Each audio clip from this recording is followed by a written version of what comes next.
सास का कायाकल्प। राधा को अपनी सास से बहुत प्यार था। मम्मी जी, आपकी साड़ी कितनी प्यारी लग रही है। काश मैं भी आपके जैसी साड़ी पहन पाती। अरे बेटा, हमारे जमाने में तो साड़ी ही चलती थी। तू क्या करेगी साड़ी पहनकर? दिन भर भागा दौड़ी करती है। साड़ी कंफर्टेबल नहीं फील कराएगी। तू तो ऐसे ही जचती है बेटा। राधा सास को लेकर घूमने जाती, सैर करती और उनसे खूब बातें किया करती थी। एक दिन, अरे राधा और माँ, सुनो, अब हम लोगों को बम्बई चलना पड़ेगा। मेरी नई नौकरी वहीं लगी है। अरे वाह माँ, कितना मजा आएगा ना। अरे नहीं नहीं, मैं नहीं जाऊंगी। बड़ा शहर, बड़े लोग, मेरा दिल नहीं लगेगा। अरे माँ, मैं हूं ना आपके साथ। और सारा परिवार बड़े शहर में शिफ्ट हो जाता है। एक दिन, राधा, तू भी अब नौकरी में जाने लगी है। मैं तो बोर हो जाती हूँ। सोच रही हूँ आसपास की औरतों से दोस्ती कर लूँ। हाँ हाँ माँ, और क्या। यहाँ की औरतें तो किटी पार्टी और बहुत सी फन लविंग एक्टिविटी करती हैं। तो बेटा, दो चार फन लविंग से मुझे भी मिलवा देना। बहू सास के साथ बाहर निकलती है तो देखती है कि सास की उम्र की जो औरतें टहल रही हैं, उनका पहनावा ओढ़ावा सास से बिल्कुल अलग है। लेकिन फिर भी राधा एक औरत को रोकती है। Hello aunty, how are you? Oh great darling. Aunty, हम लोग यहाँ नए शिफ्ट हुए हैं। ये मेरी मम्मी है। क्या ये कल से आप लोगों को ज्वाइन कर सकती हैं?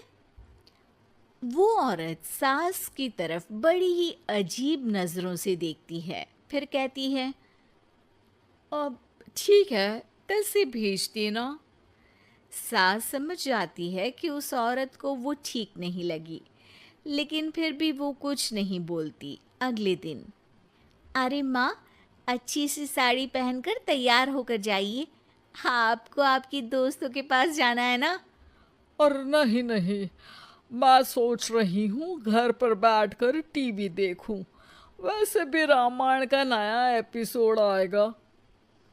नहीं माँ, आप जाओ ना, लोगों से मिलो, बात करो, अच्छा लगेगा। ना चाहते हुए भी सास उन लोगों के पास जाती है, लेकिन सभी सास से बुरा व्यवहार करते हैं। सास मुंह लटकाकर घर आ जाती है। बहू समझ जाती है कि सास को कुछ हुआ है। वो रोज सास को पार्क में भेजती, लेकिन सास रोज मुंह लटकाकर वापस आ जाती। क्या हुआ माँ, आप बाहर जाकर खुश नहीं होती हैं? अरे बेटा, खुश तो हूँ, लेकिन लेकिन क्या माँ, आपको तो लोगों से मिलना, बातें करना अच्छा लगता था। मैं देख रही हूँ कि आजकल आप बाहर से आती हैं तो परेशान सी दिखती हैं। सास कुछ नहीं कहती, अपने कमरे में चली जाती है। अगले दिन राधा चुपके से सास के पीछे पार्क में जाती है। हेलो, कैसे हैं आप लोग? एक औरत मुंह बनाकर साइड हो जाती है।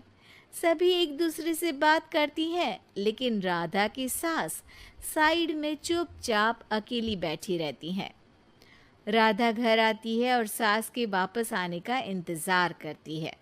सास मुंह लटकाकर घर आती है। अरे मम्मी जी, तब से इंतज़ार कर रही हूँ। जल्दी तैयार हो जाइए, मार्केट जाना है।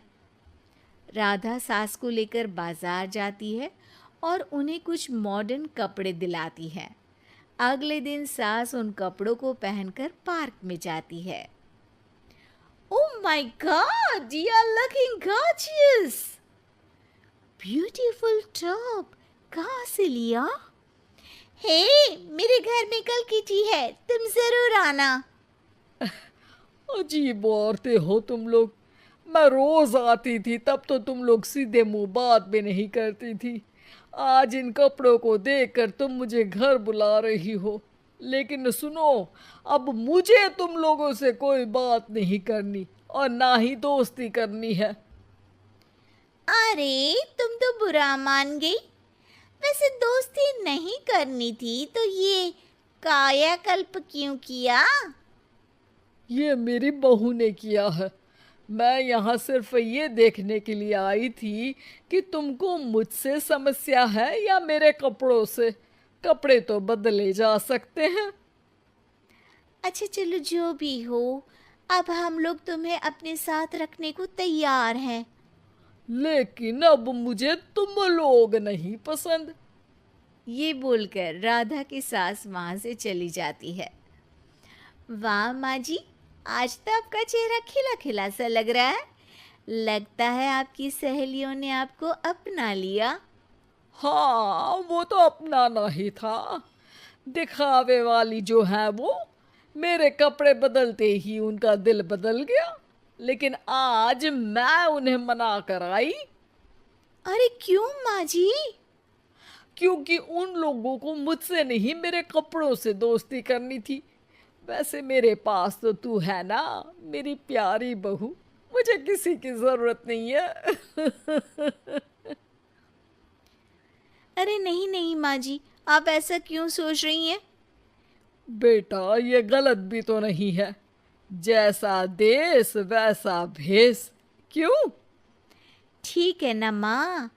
अब जब ये हम लोगों का देश है तो क्यों ना हम यहाँ का भेष अपना ले। हाँ हाँ, जरूर, मैं तो तैयार हूँ। समय के साथ खुद को बदलने में कोई बुराई नहीं है, लेकिन कहीं नकल के चक्कर में बंदर ना दिखने लगूं। खैर, बहू लग जाती है सास की कायाकल्प।